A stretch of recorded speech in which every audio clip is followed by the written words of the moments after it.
Hey, this is Tim. This is Amy. And you're listening to the Pane e Pan podcast. Today, we're going to talk about local food. That will be a recurring theme on this podcast because while we love to travel, we're here more often than not. So it's, and being as we are foodies in this community, we want to make sure that we highlight food people in the area.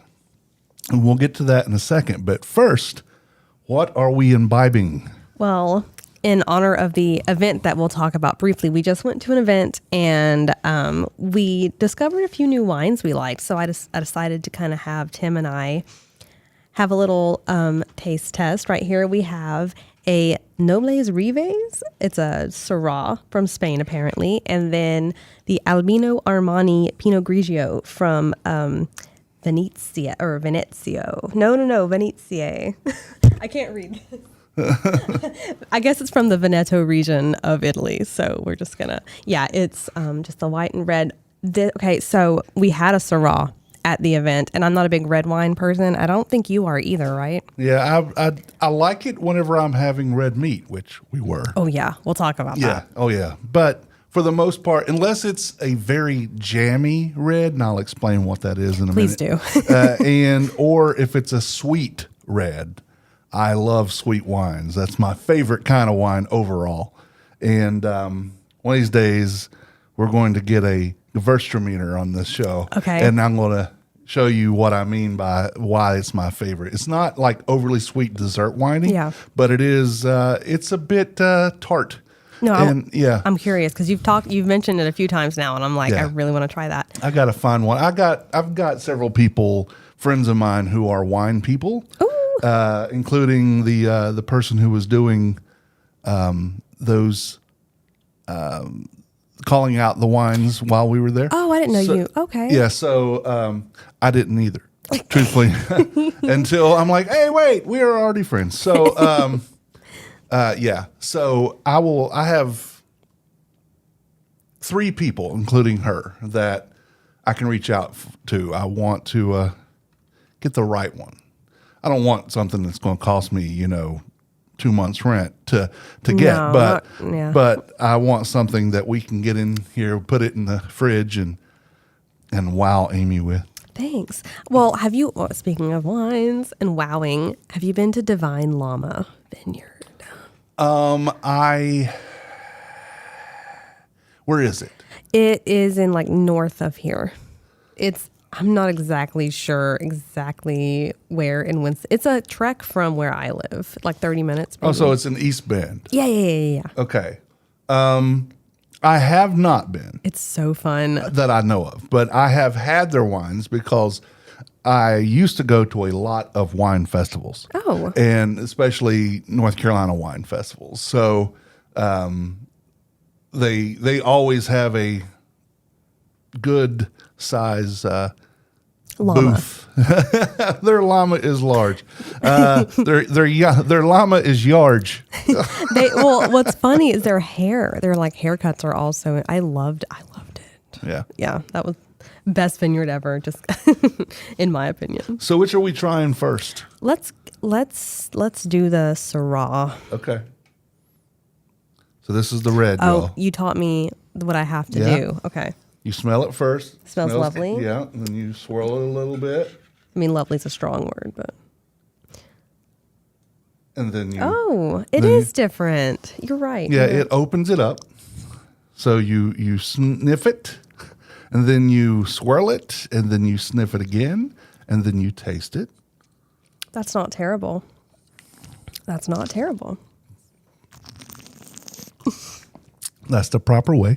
What happens with the sound effect? Yeah, so I was telling Amy at the event we were at, because I am garbage. No, you're not garbage. You are new to all this. I actually was in I was a guest judge for the North Carolina wine competition about 7 years ago. And I was amongst a lot of judges that get flown in. They're professional judges. Oh, wow. To get flown in to judge these things because it means a lot to the state, you know? And I didn't know what I was doing. I was just sitting there, okay, well, I'm trying. He said, wait. So these are professional judges telling me how to do this. He says, first off, that's why I wasn't just Tim-splaining to you. I was trying to impart what they imparted on me. And that's you sniff it first, then do a little swirl, sniff it again, and it should open it up and you have a different aroma. It actually, I thought maybe I was like, okay, whatever. But no, it actually does. A different, what they call nose. When you smell it, wine, it's called a nose. And then you taste it. And you're supposed to kind of what they, you'll see people like they're kissing on something or whatever. And what they're doing is they're moving it around on their tongue because your taste buds on your tongue are in different spots for different things. So you're moving it around to make sure it gets to where it's supposed to be. And the that sound I was making, hold on. I think there's like people with, it's like ASMR. It could be, but what you're doing is drawing that with air because we can't taste unless we have air. That's why when your nose is stopped up, oh yeah, you can't taste anything. So you got to get it in there, and you've already put it in your nose because you smelled it. So this right here, you're actually putting it where it's supposed to go, and you're getting air to it. And they call it, I forget what they call the Kentucky Chew or something, that whenever they do it, and a lot of them are doing.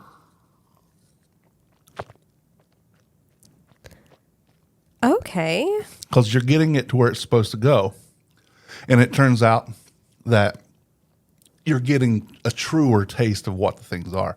Now, if people are telling you, well, it's going to have notes of this and notes of that, if you're like my wife, she's very, what's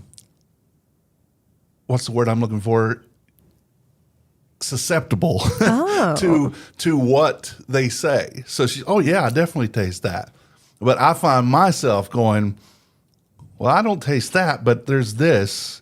Like I mentioned, the Syrah we were having at this dinner had leather notes. Yeah. And what I mean by that is the notes, the nose of it smells kind of like a horse's saddle or something, a leather jacket, something like that. A horse's saddle. Yeah. Well, I mean, think of where all these wines come from. They're farms. Okay, and so, I mean, you have the wines are they gain parts of their flavor from what is in the soil. Not saying people are burying their horses. That would be another issue thing. But I mean, buried animals is not unheard of because, I mean, they decay and then they turn into fertilizer, basically. Just like poop does, and that's what a lot of them use for that. And, that's how soil gets over time. You don't want decayed animal right then, but over time, those animals are long gone. Yeah. A couple episodes ago, you taught me about how water is not new. Yeah, there is. I mean, there is no new water. And I actually went home and thought about that a lot, and I Googled it, and you're right. Well, I'm glad I wasn't just stupid and making shit up. Like, is he honestly sure? Is he sure? And I couldn't believe it. But then I'm like, no, he's right. He's right. Yeah. Yeah, because you know what's in water. You know it's 2 parts hydrogen, 1 part oxygen, but you can't put them together to make water. You can't make it. It can't be made. I'm promising you. Okay, but like groundwater. Still, groundwater gets there because it soaks through the ground. When you're at the beach and you're digging and digging and digging and digging and you finally hit water, that's like the child's version of like striking gold. Yes. Yeah. Yeah. Anyway. Let's try the wine. Are you a toes in the sand kind of person? Do you just like that, just the feel? I mean, yeah, I'm good. Like max on the beach for like 45 minutes. And then I'm like, all right, let's go do something else. Yeah. Because it's just, at some point it starts to not be comfortable out there. I don't know. Some people, my roommate he can stay at the pool for like 3 hours straight. He can stay at the beach all day. He doesn't care because he likes to tan and everything like that. Don't tan, you burn. I don't tan. Yeah. And for some reason, like, I just don't like being hot. Like, I don't like sweating and. I don't either. No. Now, if we're on the beach, I have to have an umbrella or a tent or something. I don't mind being there because usually the wind is enough to keep cool, but I cannot stand being in the sun. So when even like in January, February, when we're in the car, I will still roll my windows down a lot of the time because the sun gets in there and it heats it up. And she is all about, the seat warmers and let's turn the heat up to 75 in the car and all that stuff. And I am burning up. Even you've seen me, even in January, February, I'm in shorts and short sleeves. That is true, yeah. I Verified. hate being hot. I can sit and do a Sudoku puzzle and sweat, and I don't like it. Like on the beach, you mean? Like I'm talking in just sitting in here. That's why I have to keep changing the shades in my office because it's like a greenhouse in there. Well, you know why that is. Because I'm so hot. Well, that, and you have so much intelligence that your brain is like overactive, so it overheats your entire body. And So I'm overclocking my computer is what you're saying. it's like when your laptop gets really hot. Yeah. That's what happens. Well, I appreciate that, even though that is completely wrong. It's not. You taught me more than I ever learned in like third grade science. Okay. Well, again, I promise to keep Tim-splaining to you without being an a-hole about it. You weren't. And, well, I had to ask about which fork to use because... And I didn't know, so I asked to save you from having to. Thank you. I appreciate it. I'm like, I got you, girl. I did not want to be a faux pas at this event. Should we try the white and then we'll get into the event? Yes. Okay. So it is the Albino Armani Pinot Grigio. This is more up my alley, I can tell. Yeah. Well, make sure I don't swirl it on my computer because splashing would not be good. Tastes a little bit more like pee after the swirl, or smells a little bit more like pee. I don't know what pee tastes like. Well, it does actually. No, not taste like pee. I mean, it does smell like pee. Why is that? I don't know. It's just the notes in there. Instead of the horse's saddle, it's the horse's urine. Yeah, that's what it is. Actually, it's not bad. I like. I get some green apple, just a little bit. I get some alcohol. Yeah. Yeah. That's what I get. Yeah. I get a little bit of green apple. I get a little bit of like sunflowers. Not that you How taste did you it. know that? Well, because again, taste is 75% smell. Sunflower. So when you taste it, it's not necessarily what's on your tongue. It's what brings everything from your olfactory senses and everything. That's your nose. Oh, I forgot to put on my perfume today. I never leave the house. And so when I do, it's an excuse to like wear my perfume. And I'm sad because I love the way it smells and I never get to wear it anywhere. What kind of perfume is it? I have it with me. I have it. You'll love it. I think I have it. If I don't, it's YSL Mon Paris. All right. Oh my gosh. That's Yves Saint Laurent I'll for be back. those who don't know. Intermission. Do I have it? Amy, I don't have it. Oh, Just kidding. epic fail. That stinks. No, it's good. I lied. We can cut this out. No, I'm going to leave this in here. I was I wrong. like it. That's just the human aspect. I was wrong. We're not talking about anybody that we need to cut out. We can. We certainly can. And don't think when the camera's not rolling or the podcast is not recording, we just don't talk about people. Yeah, no one's safe. Yeah, no one is. Anyway, So this past, what was that? Thursday? It was. It was by we, I mean Amy, my wife Stephanie, and I attended a wine dinner, which was part of the Elevated Supper Club from Elevated Catering. That's right. She showed the thing. I'm going to pull up here. Owned by the Elevated Catering is owned by Chef Brian DePaulis. Who said he was Sicilian. That's right. He is. He had me at Sicilian. I'm like, I trust him. Yep. DIPAULIS, DePaulis. I think so. Yep. And my son, Trey, is the equivalent of a sous chef. He's not been deemed that. He's not been given that title, but Brian says it's pretty much what he is. He's his main most guy, so it's what would be sous chef. But it was a 5-course meal, and each one was paired with a wine. There were 3 whites, 1 red, and 1 Prosecco. Oh, love Prosecco.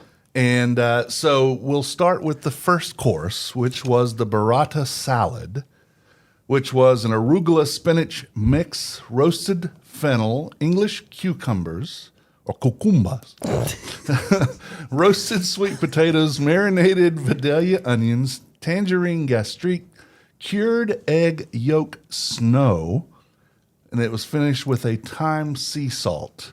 And it was paired with Oro de Castilla, which is from, I guess that's what kind is a Ruda Verdejo. I don't know what that is. It sounds Spanish. Yeah.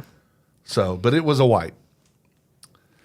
So the burrata salad. When I think of burrata, I think of mozzarella that pees all over everything, and that's not what mozzarella happened. With a UTI. Yeah, it does, and it did not have that, which is good. It was just without all the runny water stuff. But I like burrata. I like the flavor of it. I just don't like when it runs everywhere. This did not do that. No. The arugula spinach mix, I love arugula. It's very peppery with the spinach, which is earthy. The roasted fennel gave it a little licorice taste to it. Barely. Yeah. 'Cause I think when you roast it, it takes some of the not heat, but the power from it. It was nothing like the absinthe. No, it was not. No, it was not. English cucumbas. Yeah, just courgettes as they call them. Roasted sweet potatoes, and I'm not a sweet potato fan. I don't like sweet potatoes. Loved the sweet potato. But they were very good. The marinated Vidalia onions, I had never, that I knew of, had one before. And before the event started, Brian said, "Hold out your hand," and I did, and he put one in my hand. Oh, really? And I ate it, and it was very good. Does he know you love onions? I think he knows, but I had never had something like that because it was pickled, right? Yeah. It was marinated, but it was basically pickled.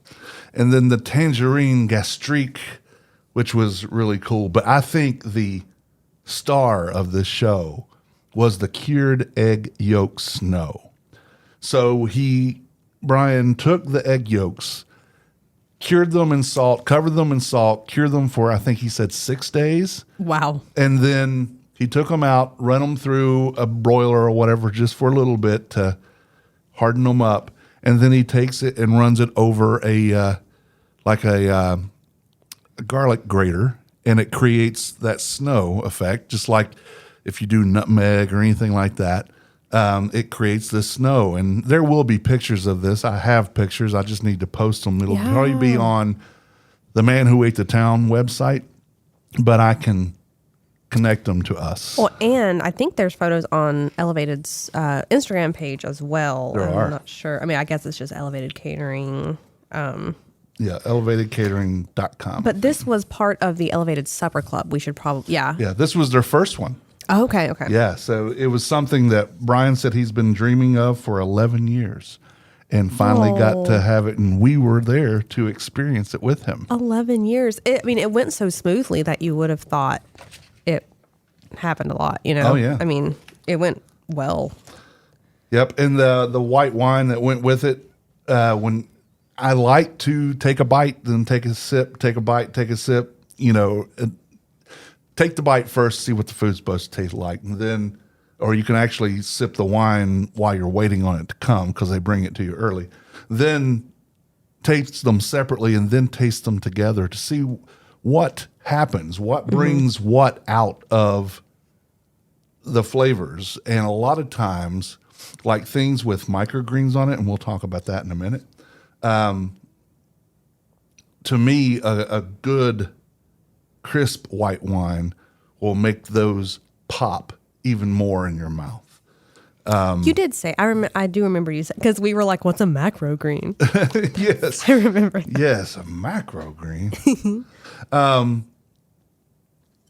So yeah, I thought this was a great starter. The thyme sea salt there. So this is a salad that didn't require a lot of dressing. No, and I had never had just burrata by itself. I think I may have had it on a pizza before. And so I heard burrata salad and I'm like, I don't know if I'm going to be, but I ate the entire thing. Like it was very light, mild. It's mild. I don't like a stinky cheese. And this is not a stinky cheese. Like, Oh, I love stinky cheese. do you really? Yeah. Blue cheese is my favorite. I will eat blue cheese by the handful. Why do you enjoy stinky cheese? I don't know. I just do. Stinkier the better. I've never had Limburger. Is So that like that's supposed to be like the ultimate stinky cheese. interesting? But there are other things. But yeah, I Gorgonzola or Roquefort, especially those really stinky blue cheeses. Those are so good. Girl, I'm going to convert you. I don't know. I can handle like a blue cheese crumble on a salad, but not the dressing. And I don't, just like cheese platters, I'm just like, I don't know. I mean, there was when we were at, I think it was Sage and Salt, there was a cheese that came out on their like cheese and meat platter. And the waiter came out and explained how this was like the best, mildest cheese he's ever had in his life. I can't remember the name of it, but it's there. Ask them. Okay. Anyway. But no, I really enjoyed I liked the sweet potato with the I really enjoyed it. I was pleasantly surprised, even though I was secretly doubtful because of my inexperience with burrata. But no, I'm converted to burrata. Excellent. Excuse me. It's the Syrah. The second course was apricot toast. And it was with, first it was Bobby Boy's spelt sourdough. And it had whipped agave lemon ricotta herb spread on the top, and then diced apricot pieces, pickled champagne onion, arugula pesto, toasted almond slices, which I don't remember that. I need to look at the pictures. But and then it was paired with a Domaine Eric Louis Sauvignon Blanc.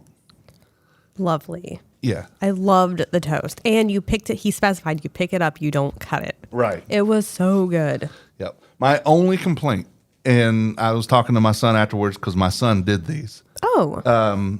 He said when we did them, because they did them a day ahead of time, but and that's how they usually do their sourdough stuff. But with spelt, I think it takes on a different texture when you do that, and they didn't realize it. So that's why it was a little chewy. Yeah. I mean, it should barely, have been, yeah. Yeah, it should have been more firm and just break apart. But still, the flavors were Yeah. right there. I great. I didn't care for the chewiness of the bread, but everything else made it all okay. I really enjoyed that one. I'm a toast fan though, so and I liked I love a sweet fruit with savory. I love that. I'm always gonna love that. Yeah. So the arugula pesto is the microgreens that we were talking about. Yeah, and I was telling Trey that the Sauvignon Blanc, when we had that, it was making the microgreens, the arugula pisto. It was just making it more bright in the flavor profile, and I love when a good white wine does that to green leafy things, whether it's regular arugula, spinach, things like that, or with the microgreens like this. It was really, really good. Side note: if you're ordering seafood, what kind of white wine do you order? Sparkling or? I don't drink a lot of sparkling wine. I'm not opposed to it. I just don't. It's usually Riesling, something like that. I like things on the sweeter side.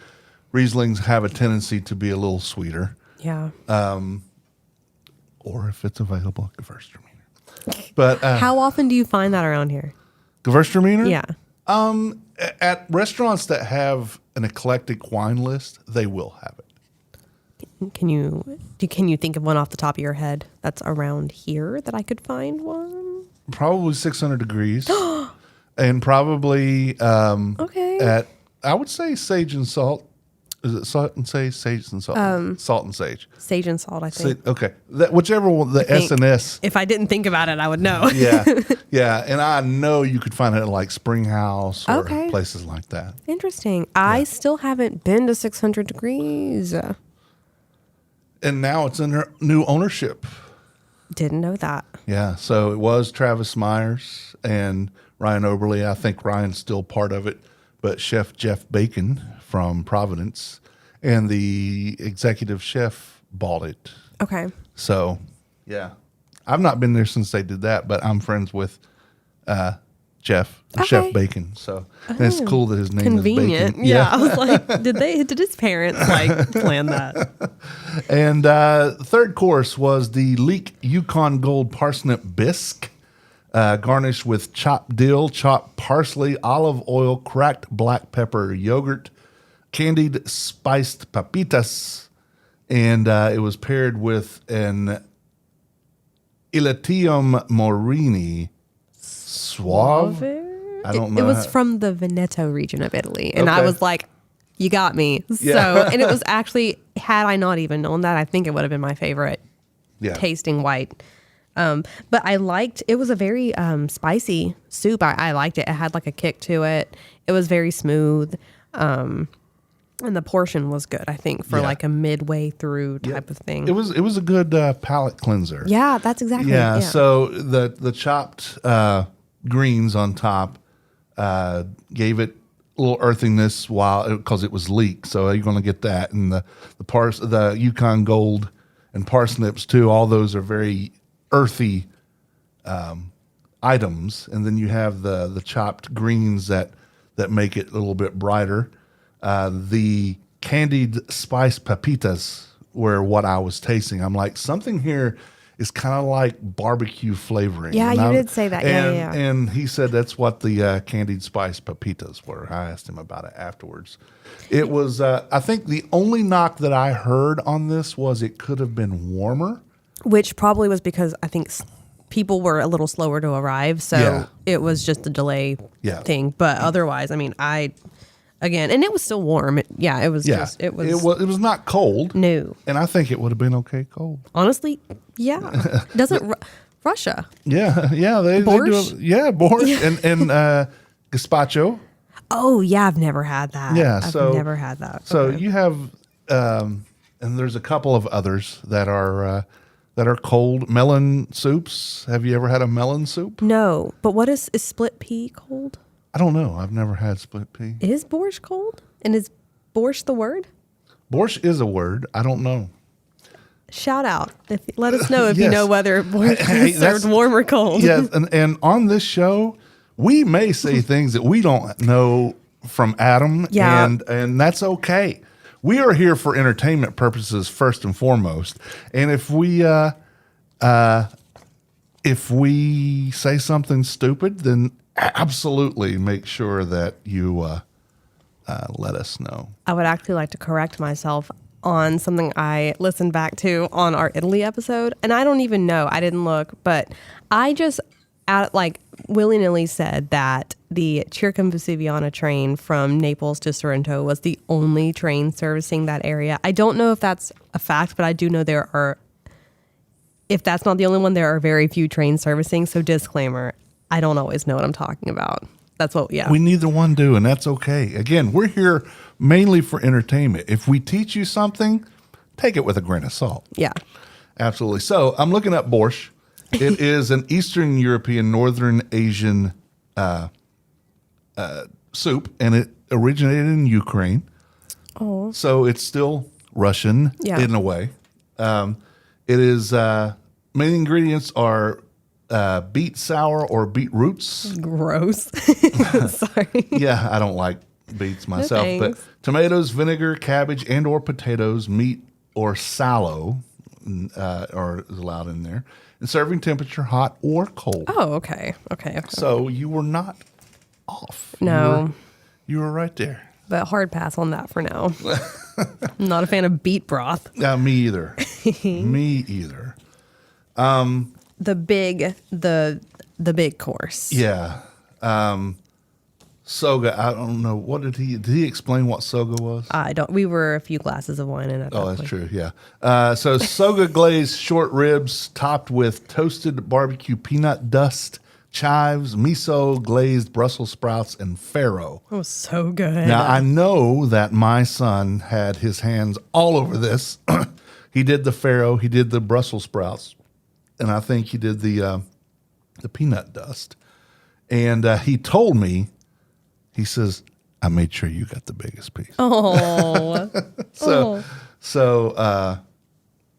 Yeah. And that came with the, is it McPrice Myers Syrah Right Hand Man? Yeah. And that red was perfect with these short ribs.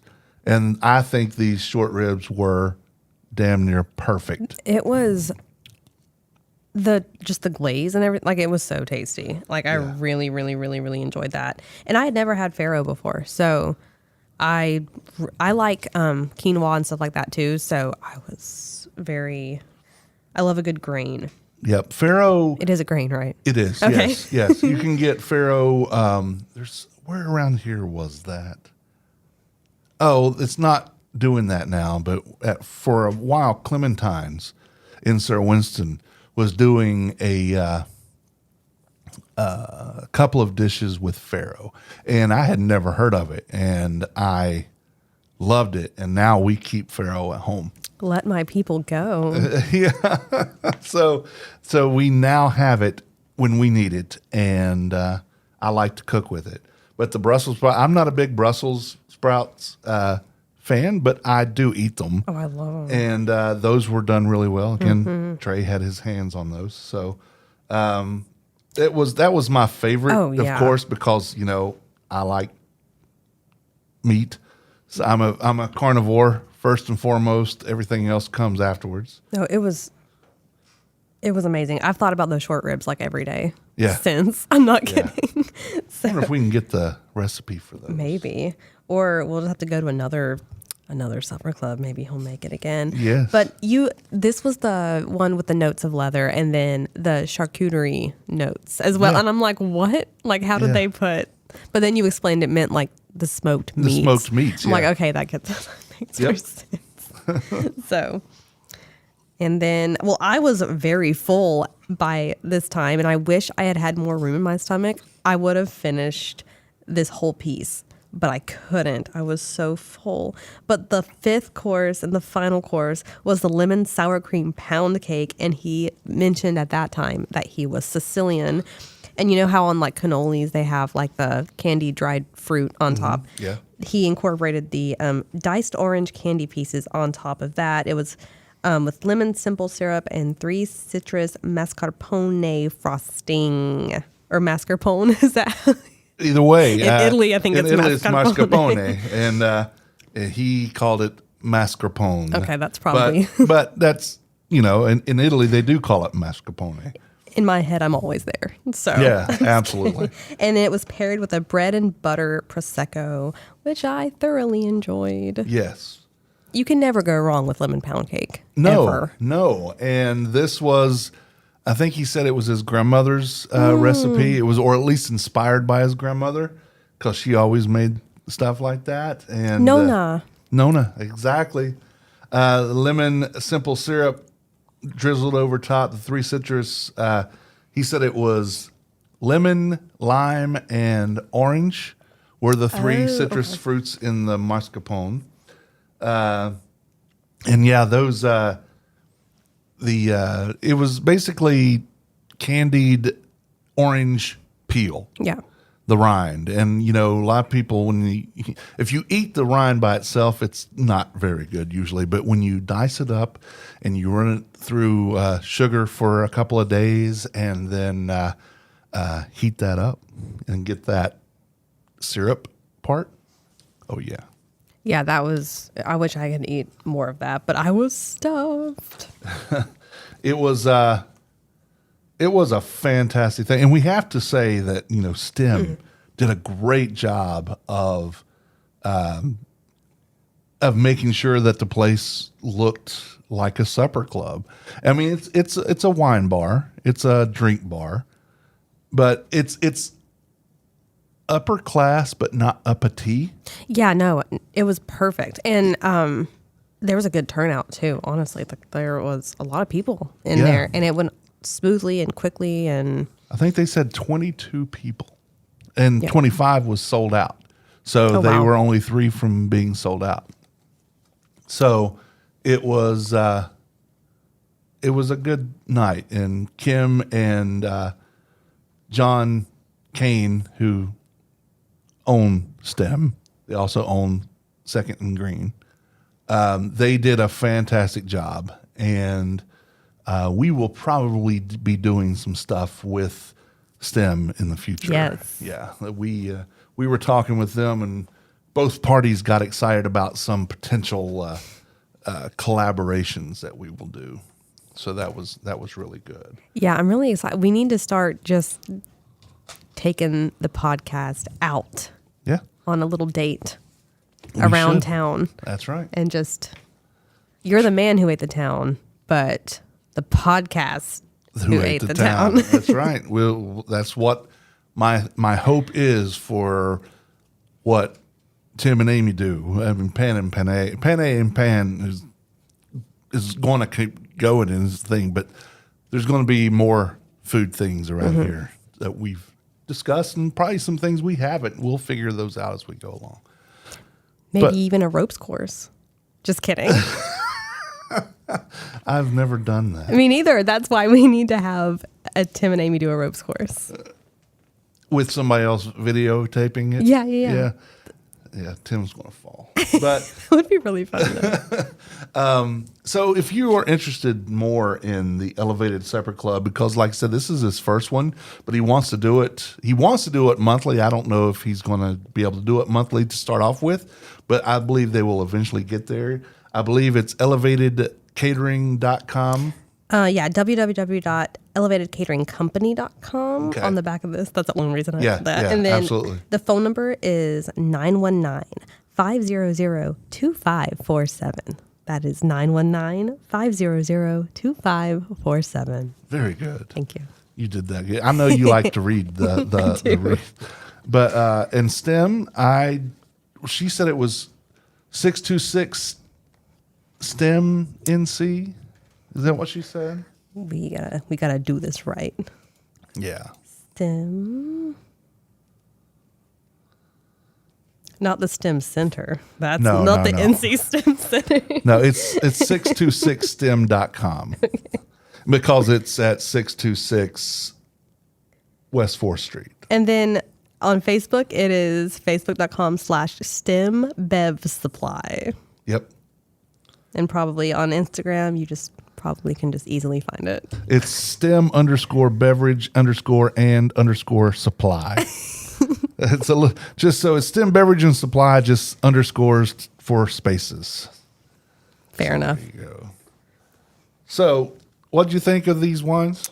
Obviously a bigger fan of the Pinot Grigio. However, I drank my little portion of the Syrah, and I would do it again.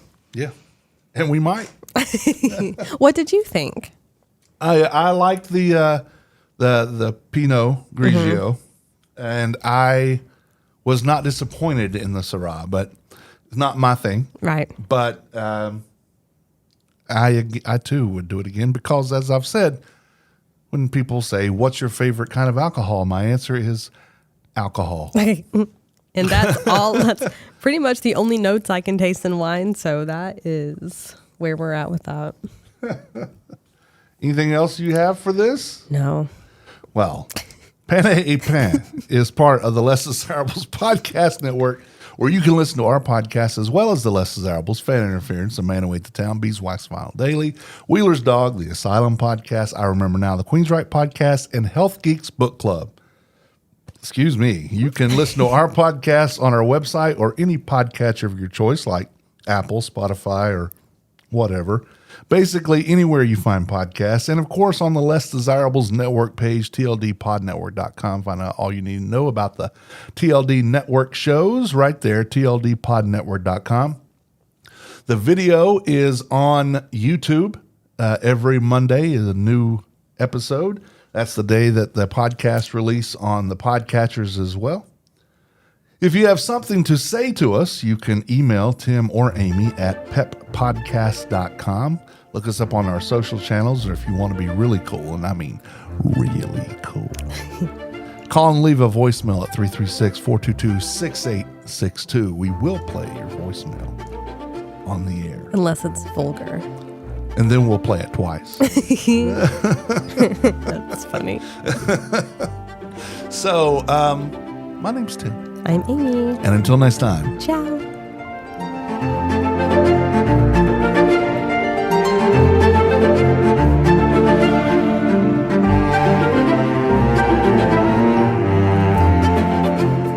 The views and opinions stated on this podcast are solely those of the contributors, so if you don't like it, that's too bad.